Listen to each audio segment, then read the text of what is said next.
Konnichiwa, I have 4 envelopes. Stick around, let's see what we get.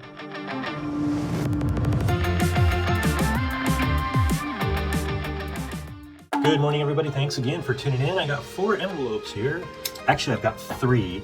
One of them was already opened. I've got some cool early 1900s menko.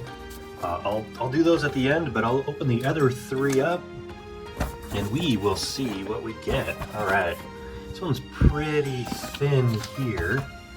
Not actually sure what this is. All right, what do we got inside?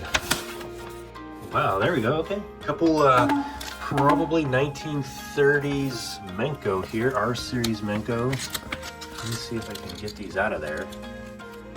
Great. Now I have to see if I've got these cataloged before. My guess is I don't, because when I picked them up, or I do, I'll have to go back and look. You'll see post-production, I'll put that at the bottom of the screen here, but these are R series menko. These are a little bit bigger than your normal 1930s R series menko, but just look at the great detail you can see here under Keisho Muwashi. You can see I've got a yokozuna on the left here, and they're cut out. These came in sheets. The kids would pop them out, and they're actually used to play kami-sumo. So you put them up against each other on top of like a piece of cardboard. You would tap the cardboard, they would vibrate against each other, and then eventually push one over. So that's what these were used for, but R series. Let's see, let's look on the back here. Okay, so you have Yamina Nogawa, who is a yokozuna, and you can see here you've got a war-themed word. You've got height, weight on the left and the right, and then you've got this 7-digit fighting number at the bottom. Here's his rank, yokozuna, Mina Nogawa, and then you have Ozeki Akino Umi, who eventually became yokozuna. So this will be, we'll be able to help narrow this down to a year here. You can see Haridashi up here. That means he was one of the extra Ozeki on the Banzuke. So this will probably help me narrow down an exact year or tournament based on that.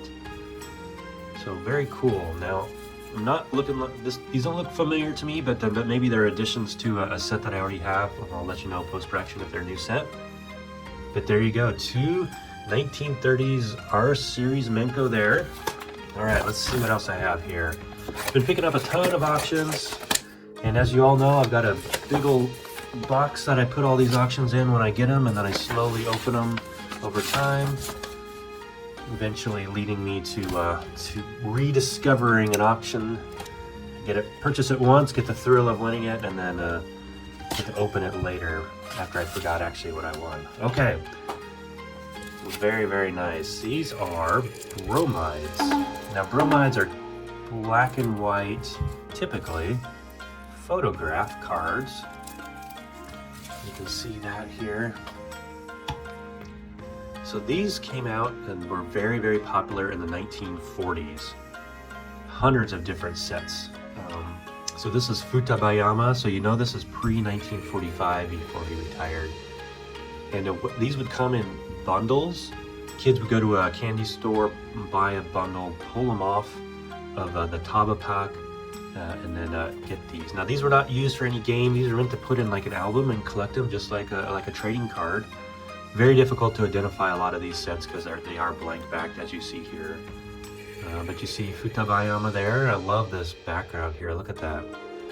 You got this leaf, if you will. I'm not even sure what he's standing. Oh, it's a trophy. Yeah, that's the trophy.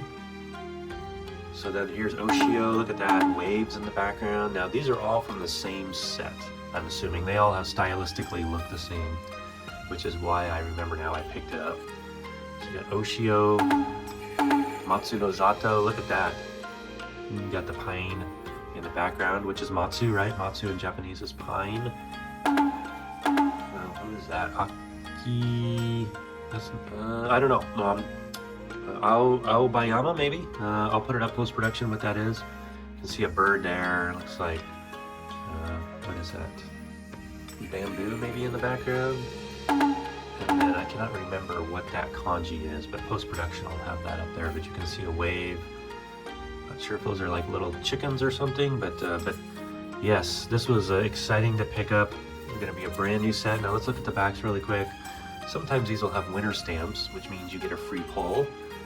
None of these do, but you can see the same style of paper, the same style of front.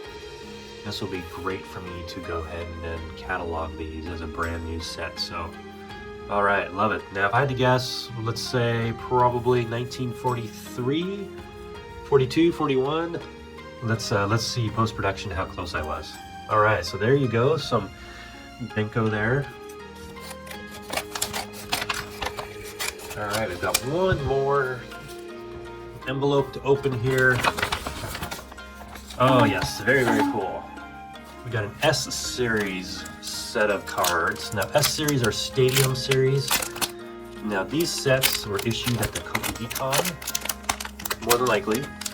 What that meant is you would go, this is pre-TV days, so you would buy these booklets, then you could see who your favorite wrestlers were, take them home, and then when you were actually listening to the radio, you could flip through the book and actually see who your actual favorite wrestlers were while listening to the radio. Okay, it looks like he's holding up sake barrel. You can see this sumo wrestler, kind of a generic one, holding up a sake bottle. Really, to me, looks like probably an advertisement piece. I'm not sure what sake that is. I'll have to look down here to see what all that says. 1977, let's see, 19708. I don't think that's 1978. Surely we're a year or century off. But then here you go, you can see on the next side, kind of kids. Now typically this kind of style, the kid style, is indicative of it being about 1917, 18, 19, somewhere in there. Certainly pre-1922 when they switched to a different, unique style of these. But let's see, open it up. It's really cool. You can see a rikishi here. Skibito carrying his trunk there. Open it up on this side. You can see over there the Kokugi-Con. Now we might have some years here. Actually, we do have some years here, so I'll be able to quickly narrow it down based on these years. I'll put that up post-production. Taisho, let's see, 11. I'm not sure what year that is. I'll have to do a quick check. But then what's really cool is you have a west and you have an east. And then if you fold these out, they're like an accordion book. You can see you've got the gyoji there, but then you fold these out, and you've got the entire east side, or pretty close to the entire east side. On that side, now look, if you flip it over on that accordion, you've got, look at all that. These are amazing, amazing, amazing condition for this. And then if you do the same thing on the west side, flip it out, look at all those wrestlers. Amazing color, the quality is great. Now, I think this, I remember now buying it for this. You unfold that, fold this up, fold this down. Now we're gonna get some action poses. So, very rarely see these. I've never seen this style before, so I'm extremely excited about picking this up. Curious to see what year it's gonna be from. Let me see if I can, let's see if I can see some of the wrestlers here. Yeah. But certainly you've got the Sekiwake, you've got Ozeki, Maegashira on that side. Let's see on this side. Alright, well, Yokozuna, Tochigiyama, okay, so yep, you're Nishiki, yep, so probably 20s. We'll do a post-production exactly what year I get, how close I am. So look at that, amazing, amazing piece of sumo card history. Okay, and then the last item, this was a pretty exciting one too, so roughly the same era. They're from, if I had to guess, 1915 or 1920, maybe a little bit earlier. Now, these are C series menko, circle menko. Now, although they're not circular, you can see they are generally, let's cut this one here. These are generally in a circle shape, so they'll be cataloged as C series or circular menko.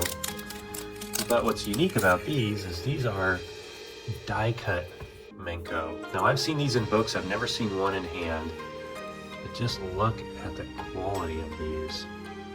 Now what's going to be difficult to really tell the year is these are from Osaka. So the Osaka Sumo Association produced these, or at least these three, represent rikishi. From those, the Oshima, yeah, I don't think there was an Oshima that was ranked very high around this time frame. Wow. I'll put post-production to who each of these rikishi are, but you can see here, it's got like a 12 on the side, a 13 on that side, and I think that also says 13 over there. So you have a gunbai on the back, and the rope forms this really cool pattern on the back. You can see it's die cut.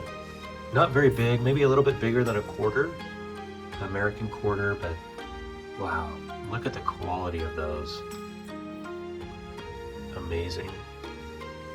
Okay, well thanks everybody for tuning in. We've got fun, really vintage sumo cards this time with just about everything you can think of, different styles and different eras of sumo cards. So thanks for tuning in. Have a great one. Sayonara. Bye.